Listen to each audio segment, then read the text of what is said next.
Salut les amis, j'espère que vous allez bien, que vous êtes en forme. Alors aujourd'hui, j'ai interviewé Stéphanie, qui est une très bonne amie à moi et qui est mannequin depuis plusieurs années. Elle connaît très bien le milieu du mannequinat et elle va vous donner des très bons conseils pour débuter, pour réussir dans le mannequinat.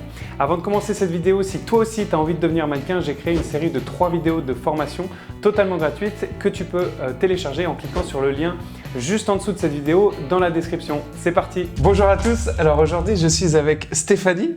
C'est moi. Salut Stéphanie, ça va? Salut Maurice, ça va très bien. Bon, déjà, merci beaucoup d'avoir accepté mon invitation. Merci à toi.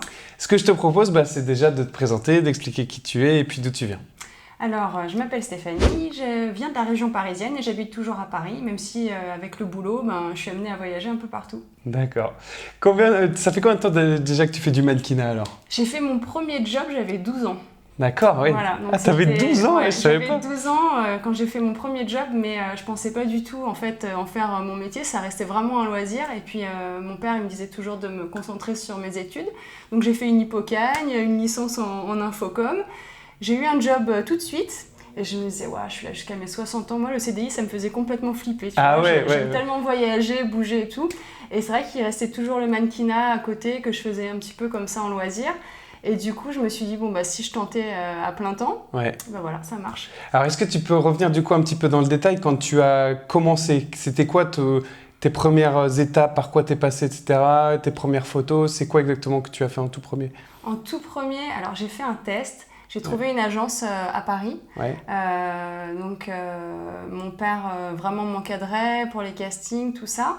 Et j'ai commencé à faire quelques jobs comme ça. J'ai toujours été hyper à l'aise avec l'image. Quand je vois des photos de moi gamine à 5 ans, je piquais les lunettes de ma grand-mère, un foulard, et tu me vois en train de poser comme ça.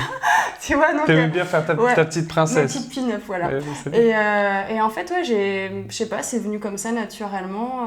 Mais je le prenais pas au sérieux. En fait, je pensais pas que ça pourrait vraiment marcher. Et puis que ça soit un vrai métier, quoi. Exactement. Et alors, justement, à partir de quel moment c'est devenu un vrai métier? Quand est-ce que tu as pris la décision de... C'est devenu un vrai métier aussi quand j'ai terminé mes études et qu'on me proposait beaucoup de stages et que j'habitais déjà plus chez mes parents et qu'un stage, tu vis pas, quoi. Donc, j'avais le mannequinat à côté et je me suis dit, peut-être qu'il faudrait que j'essaye, c'est peut-être pas mal, mais en termes d'image, au début, j'avais du mal. Je me disais, j'ai quand même fait des études.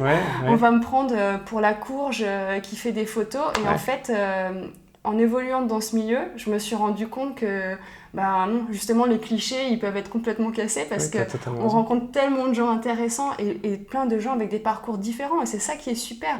T'as un photographe qui peut avoir fait des études d'aviation avant, une fille qui a fait de la finance, tu vois. Et en fait... je crois qu'on a tous eu envie à un moment de prendre un risque, tu vois, et de se dire, en fait, c'est ça qu'on a envie de faire, c'est cette vie qu'on a envie de mener. Allez, on y va, on se lâche, quoi. Ouais, t'as totalement raison. Tu regrettes pas aujourd'hui, tu adores ta vie.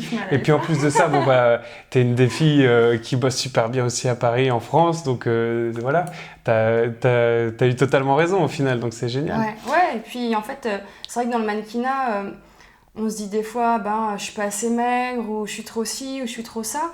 Mais il y a plein de catégories différentes et du coup moi je suis plus un mannequin commercial, voilà, donc je fais beaucoup de photos, des pubs, des vidéos, des choses comme ça et en fait c'est ce qui me plaît. C'est vrai que peut-être que si je faisais, 5 kilos de moins, je ferais beaucoup plus de podiums, mais finalement c'est pas forcément ce qui m'éclaterait. Moi j'aime le travail en équipe et tout, donc... voilà, je suis hyper contente. Alors ça, c'est super intéressant déjà ce que tu dis par rapport à... il y a plusieurs types de mannequinat. Donc toi, effectivement, tu es plus mannequin commercial. Est-ce que déjà, tu peux un peu expliquer la différence et voilà, toi, justement, quelles sont les plus grandes différences et puis toi, ce que tu aimes plus avec le métier, au final, de mannequin commercial alors déjà, j'ai envie de dire, chaque beauté a une chance dans le mannequinat quelque part. Même si on est plus petite ou même si on est plus grande, effectivement, si on est plus grande, plus longiligne, avec une beauté un peu particulière, très mode, on va plus aller vers l'édito, vers les défilés. Il y a des filles qui naturellement sont très minces, c'est pas parce qu'elles s'affament, c'est juste qu'elles sont comme ça naturellement. Voilà. Et après, il y a des filles qui sont plus petites, qui elles pourront plus aller vers la beauté, ou même les photos de détail. Il y a des filles, on voit jamais leur visage, mais vous les avez déjà vues parce que vous avez déjà vu leurs mains, leurs jambes, leurs pieds. Et elles font pas forcément 1m80 ces filles-là. Elles font pas 1m80, et puis elles bossent pour des marques de dingue. Hein. Ça peut être Chanel ou toutes les marques de cosmétiques, etc. Donc voilà. Et mannequin commercial, on va dire que c'est des beautés un petit peu plus classiques. Voilà, donc c'est moins rigoureux sur les critères de taille, etc. Ouais, exactement. C'est-à-dire des gens un peu plus normaux. Et c'est vrai que du coup c'est un peu plus ouvert et voilà. J'ai envie de dire rester naturel avec peut-être son énergie et sa personnalité, ça permet aussi d'avancer, quoi. Alors ça c'est génial ce que tu dis, on va revenir sur ça, voilà. Mais déjà ce que je voulais dire c'est qu'effectivement on est très focus sur les critères de taille, de mensuration, etc. Il ne faut pas être forcément que focus là-dessus parce qu'il y a plusieurs types de mannequinat, il y a plusieurs types d'agences aussi. L'important c'est de trouver son type de mannequinat dans la bonne agence. Et effectivement, après, il y a d'autres critères qui vont rentrer en compte. Et tu en parles un petit peu, justement. Pour toi, qu'est-ce qui va faire, justement... c'est quoi les autres critères, du coup, qui sont importants, mis à part la taille et les mensurations? Et qu'est-ce qui va faire qu'un mannequin va plus réussir? C'est quoi un peu les clés du succès dans le mannequinat, selon toi? Est-ce qu'on peut dire la beauté intérieure ou pas? Bien sûr, mais c'est pas du tout bête, ce que tu dis. Non, mais c'est vrai qu'en fait, il faut voir que la photo ou la vidéo, quand vous la voyez, c'est une équipe en fait. On fait rien les uns sans les autres. Bien sûr, on a besoin du mannequin ou du comédien, mais sans la maquilleuse, sans la coiffeuse, voilà, c'est ça, ce serait comme ça. Non, mais sans le photographe, les gens qui font la lumière et tout, c'est vraiment un travail d'équipe. Donc, c'est vrai que cultiver, on va dire, sa beauté intérieure, sa bienveillance et son rapport aux autres, c'est important parce que les gens ils vont avoir envie de travailler avec quelqu'un qui est sympa et qui s'intègre dans l'équipe. Totalement. Pas quelqu'un qui est tout le temps, j'en sais rien, sur son portable à parler à personne. Je veux dire, et puis juste une beauté froide, quoi. Non, tu as totalement raison. Et donc, c'est vrai qu'il y a d'autres critères qui rentrent en compte. Et il n'y a pas... le mannequinat, c'est pas juste... le mannequin, c'est pas juste une personne belle qui pose, etc. C'est un métier avant tout humain. Et c'est pour ça que tu as raison de mettre en lumière ces qualités humaines qui sont indispensables. Donc, qu'est-ce que tu pourrais conseiller, justement, s'il y a des personnes qui nous regardent et qui voudraient débuter dans le mannequinat, par quelles étapes tu penses qu'il serait bon qu'elles passent ? Qu'est-ce qu'il faut faire? Qu'est-ce qui est indispensable? Alors, je dirais déjà, il y a des gens qu'on peut trouver plus ou moins beaux, hein, c'est quand même très relatif, mais la beauté à l'image et la beauté il y a la photogénie, réalité, voilà, c'est différent. Donc déjà, c'est toujours intéressant de tester un peu son image, voilà, sans dépenser des fortunes, hein, c'est pas la peine, mais au moins un petit test, voilà, pour voir comment on réagit et aussi comment on est à l'aise avec l'image. Parce que c'est vrai que l'appareil ou la caméra, ça va être notre ami, hein, il va falloir qu'on donne des émotions. En fait, la plupart du temps, mais moi, des fois, je sais qu'en shooting, on me dit « Ah ouais, refais la pose que tu viens de faire », mais je suis incapable de le faire. Parce que, en fait, mes amis, dans ma tête, voilà, j'essaie d'être hyper spontanée, tu vois. C'est comme ça qu'il faut... Et du coup, c'est comme ça qu'on arrive à donner aussi des émotions. Donc, faut essayer de sortir des barrières qu'on peut dire « Ah, il faut que je me mette comme ça parce que je suis vraiment bien comme ça ». Non, voilà, vie, bien sûr, il faut quand même se mettre en avant, c'est hyper important. On vend aussi de la beauté, quelque chose de joli, on met en avant le produit, donc c'est sûr que si vous vendez un soutien-gorge, vous n'allez pas vous mettre comme ça pour le cacher. Et puis toi, avec l'expérience, tu sais aussi te mettre en avant aussi, tu connais un petit peu plus comment faire. Mais effectivement, tu as raison, on est plus beau quand on est nous-mêmes, en fait, quand on est naturel, hein, ça c'est évident. Et je crois que de plus en plus, en fait, les clients, quand ils nous castent, ils discutent un petit peu avec nous et s'ils veulent je sais pas, un truc très ténébreux, il va prendre aussi le client quelqu'un qui est dans cet univers-là et si c'est un truc beaucoup plus joyeux et tout, il va aussi choisir quelqu'un dans cet univers-là. Ils aiment bien, je pense, les clients, de voir qu'ils prennent quelqu'un qui correspond vraiment au rôle qu'ils cherchent. Et donc, c'est pour ça. Restez vous-même. Oui, totalement. Et puis, pour compléter ce que tu dis, effectivement, les clients qui nous reçoivent en casting, effectivement, il y a le book qui est important, mais si elles nous rencontrent, c'est aussi pour voir, elles disent, est-ce que concrètement, je vais pouvoir bosser avec cette personne-là? Est-ce que je vais avoir un feeling, etc. Et ça a un impact énorme, parce qu'entre deux profils, il y en a un qui est top, un qui est un peu moins bien, mais celui qui est un peu moins bien, et tu t'entends bien avec lui, etc., ils vont choisir celui-là. Donc ça, c'est vraiment important. Parce que quand tu vois la palette de gens qu'il y a sur le marché, c'est vrai que y a des gens vraiment très, très différents. Et du coup, en fait, voilà, Il y a des harmonies, ça match ou pas. Hein, voilà. Donc, pour revenir un petit peu à ce qu'on disait, donc, par rapport aux étapes pour commencer, donc déjà, je trouve que c'est un très très bon conseil de dire qu'effectivement, c'est bien de déjà tester, de faire 2-3 petits shoots photos, pas forcément, essayer de trouver des collaborations pour pas que ça nous revienne trop cher. Et déjà, ça peut être une première expérience qui est très bien. Et après, qu'est-ce que tu conseillerais de faire ?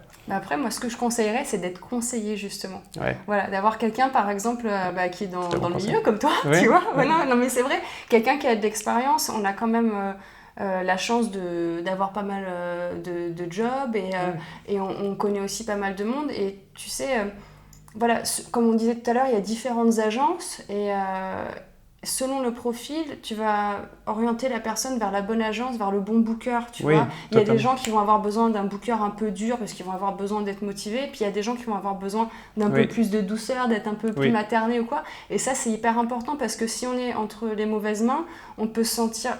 Enfin, je veux dire, si vous vous lancez et ça ne marche pas les 6 premiers mois, c'est pas forcément grave. Ça ne veut pas dire que ça ne va pas marcher après. Mais il faut quelqu'un qui te donne confiance, tu vois, qui te booste et tout, et qui te donne les conseils aussi, comment te présenter.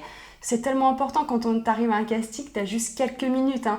Donc, sans partir dans un jeu de rôle de dingue, il faut quand même aussi réussir à accrocher ou le client, ou le photographe, ou la directrice de casting qui est là pour dire... Ah ouais, ça c'est un profil intéressant. Donc oui, après avoir un peu testé ta photogénie, même ta photogénie tu peux la tester en agence, mais c'est vrai que c'est bien de demander à des gens qui ont l'expérience et qui travaillent vraiment, parce qu'il y en a qui disent qu'ils travaillent, mais au final... Oui, et puis c'est effectivement se faire conseiller par les bonnes personnes, et ça c'est pas évident, effectivement, c'est clair. La bienveillance, voilà, des gens qui, derrière... Mais aussi, pour revenir à ce que tu disais, c'est vrai que c'est important d'être conseillé aussi parce qu'on va peut-être tester justement le mannequinat et on va se prendre des noms pendant 6 mois, etc. Alors qu'en fait, ça se trouve, c'est juste un problème d'agence. C'est-à-dire, on se fait recaler de plein d'agences, alors on perd un petit peu confiance, on se dit, mince, c'est peut-être pas fait pour moi. Alors qu'en fait, c'est juste peut-être d'aller dans une autre agence ou un autre type de mannequinat et là, c'est possible de cartonner là-dedans. Donc, c'est vrai que les conseils peuvent être essentiels. Tu as raison, c'est clair. Est-ce que tu as une routine healthy, Steph ? Est-ce que tu fais attention à ton corps ? Est-ce que tu conseilles justement aux gens moi, j'ai été élevée végétarienne et j'avais déjà de la spiruline dans mon biberon. Donc, comment vous dire que j'aime beaucoup manger, mais manger sain. Je suis gourmande. Je pense aussi qu'il faut suivre sa nature. Mesdames, messieurs, ne vous affamez pas. Non, mais c'est vrai, hein, on peut se faire plaisir, mais avec des bonnes choses. Voilà, essayez de manger des produits qui ne soient pas trop transformés. Vous faites les gâteaux vous-même, c'est facile. Mais voilà, de bien manger, c'est hyper important. Je fais du yoga, je fais un peu de méditation, je cours. Enfin, on s'adapte aussi au lieu là où on va, parce que c'est vrai qu'on est souvent dans le train, dans l'avion, à l'hôtel, etc. Mais il faut toujours justement garder un petit moment pour soi et puis pour s'ancrer. Voilà, moi, je sais que c'est pour ça que le yoga, ça m'aide beaucoup dans ma routine quotidienne. Et effectivement, l'alimentation, toujours avoir des petits snacks healthy avec soi, parce qu'il y a des fois où il n'y a que des chips et des M&M's, c'était bon. Mais c'est clair que moi, je rejoins totalement ce que tu dis, c'est hyper important de prendre soin de soi, et je suis persuadé que encore plus dans ce milieu-là, et c'est comme ça qu'on dure aussi. Le fait de faire la fiesta, c'est bien. Alors là, il est en train de dire que la trentaine a sonné pour moi, voilà, c'est ça. C'est comme ça qu'on dure. Mais ça, d'ailleurs, c'est intéressant, parce que bon, t'as pas 18 ans. C'est vrai. Et donc ça, c'est un stéréotype de dire, après 25 ans, tu peux plus faire de mannequinat. Toi, tu es un exemple justement d'une personne... Moi, j'ai pas 50 ans non plus. T'as pas 50 ans non plus. Mais c'est vrai que... Tu bosses et donc ça aussi, il faut casser cette image-là qui est qu'à partir de 25 ans, t'es foutu quand t'es une fille. Peut-être justement aussi grâce à l'hygiène de vie, parce que l'air de rien, ce que tu manges, ça se voit à l'extérieur, la qualité de ta peau, les rides, si tu fumes ou si tu bois beaucoup. Je dis pas que je fais jamais la fête, mais c'est vrai qu'il faut essayer quand même de trouver un équilibre, c'est hyper important. Quoi. Et puis il y a encore plus de possibilités dans le futur aussi pour les types de mannequins que tu es, c'est-à-dire commercial aussi, qui durent peut-être un peu plus longtemps que les mannequins pure mode fashion. Donc ça, aussi parce que les filles qui font beaucoup de podiums et très jeunes, et tant mieux s'il y en a, et voilà, chacun sa route, tu vois, j'ai envie de dire, mais c'est vrai que la durée de carrière, elle est beaucoup plus courte, ne serait-ce que parce qu'après ton corps il change. Et voilà. Mais c'est vrai que ça fait peur à plein de filles qui disent ouais, c'est un métier, à 25 ans, je peux plus rien faire. Bon, il y a plein d'exceptions et t'en es une. Et c'est aussi pour ça que j'aime beaucoup ton profil et je suis très content que tu témoignes aujourd'hui. Qu'est-ce que ça t'a apporté le mannequinat, toi? C'est quoi les bienfaits du mannequinat pour toi? Alors déjà, pour rebondir sur ce que je disais au départ, c'est cette espèce de liberté. Oui. Et ça, c'est quand même génial. Rencontrer plein de gens, des gens du monde entier, des personnalités magnifiques. Je bosse vraiment avec des gens géniaux. Et tu voyages beaucoup aussi. Et voilà, et les voyages, et ça c'est complètement dingue. Et aussi, on va dans des lieux complètement fous. Oui. Quand tu shootes sur un yacht de 60 mètres, quand tu vas faire les photos d'un palace, je veux dire, quand tu shootes pour de la haute joaillerie et tu restes comme ça à regarder ton diamant, c'est des choses... On a des expériences extraordinaires. Ah mais c'est complètement fou. Ouais. Et c'est génial quand tu le dis parce qu'il y en a qui ne s'en rendent pas compte, quand même des mannequins qui font ça, et alors que c'est une chance énorme en fait. Ouais, peut-être qu'ils n'ont jamais rien fait d'autre dans leur vie. Et je pense que c'est bien aussi d'avoir d'autres expériences. Peut-être que ça vient aussi du milieu, de là où on vient. Mais vraiment, c'est pas l'usine. Même quand on bosse dur, qu'on a beaucoup de jours les uns après les autres, on gagne bien notre vie, on est quand même bien traité et on fait des choses super, quoi. C'est une vraie chance. Si t'es pas satisfait de ton job de mannequin, effectivement, il vaut mieux arrêter, quoi, tu vois, parce qu'il y en a beaucoup qui veulent le faire, tu vois. Sûr, c'est donc, clair, moi, à chaque fois, je me dis, c'est génial. Ouais. Et c'est ça que j'aime beaucoup avec toi aussi, c'est que tu es très reconnaissante. Et je pense que c'est important d'être reconnaissant et puis de se rendre compte qu'on a de la chance de faire ce métier-là. Parce que, bon, tu parlais du salaire, tous les deux, on bosse bien, on gagne bien notre vie, mais il faut dire qu'il y a beaucoup de personnes qui font ce métier-là et qui ne gagnent pas forcément beaucoup d'argent. Donc, mais c'est vrai que, bon, sans donner des chiffres, on gagne bien notre vie. Et ce qui est intéressant surtout, c'est le temps qu'on passe et le retour qu'on a par rapport à ce temps-là, c'est-à-dire le temps investi et le salaire qu'on a. Il y a très peu de jobs au final où on peut gagner autant en une journée et ça c'est vrai que c'est intéressant. Après si, tu es avocat ou dans la finance ou médecin ou j'en sais rien, il y a certainement des jobs aussi où voilà, mais c'est vrai que ça reste quand même facile parce que l'ambiance de travail, etc. Bon, des fois c'est dur quand même. Des fois il fait très froid et toi t'es en culotte. Il y a des inconvénients aussi au mannequinat, voilà, c'est bien sûr. Il y a des inconvénients, mais en fait je trouve souvent que c'est mal placé d'en parler parce que, moi j'habite en banlieue. Chaque jour je me dis franchement j'ai de la chance quoi, parce que j'en vois pour qui la vie est dure. Il y en a plein pour qui la vie est dure et je pense qu'il n'y a pas lieu de se plaindre quand on fait ce job là. Après voilà, attention aussi à pas pour autant casser le business avec des tarifs trop bas, etc. Ou des gens qui de plus en plus travaillent gratuitement contre des photos, contre de la visibilité.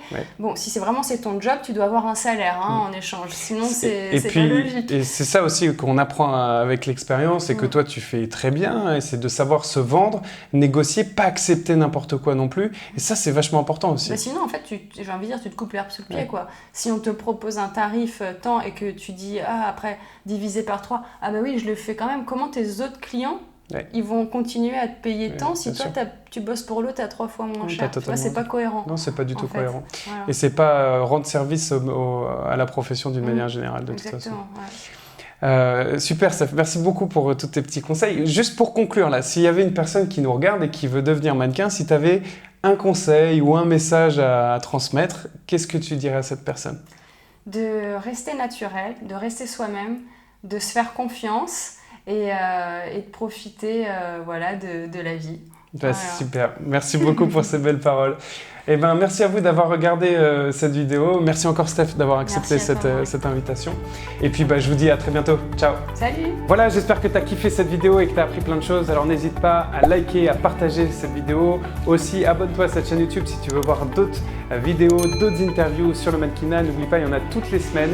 Donc si jamais ça t'intéresse, tu peux t'abonner à cette chaîne YouTube. Tu peux aussi télécharger ta série de 3 vidéos de formation qui sont disponibles dans la description en dessous de cette vidéo. Je te dis à bientôt. Ciao.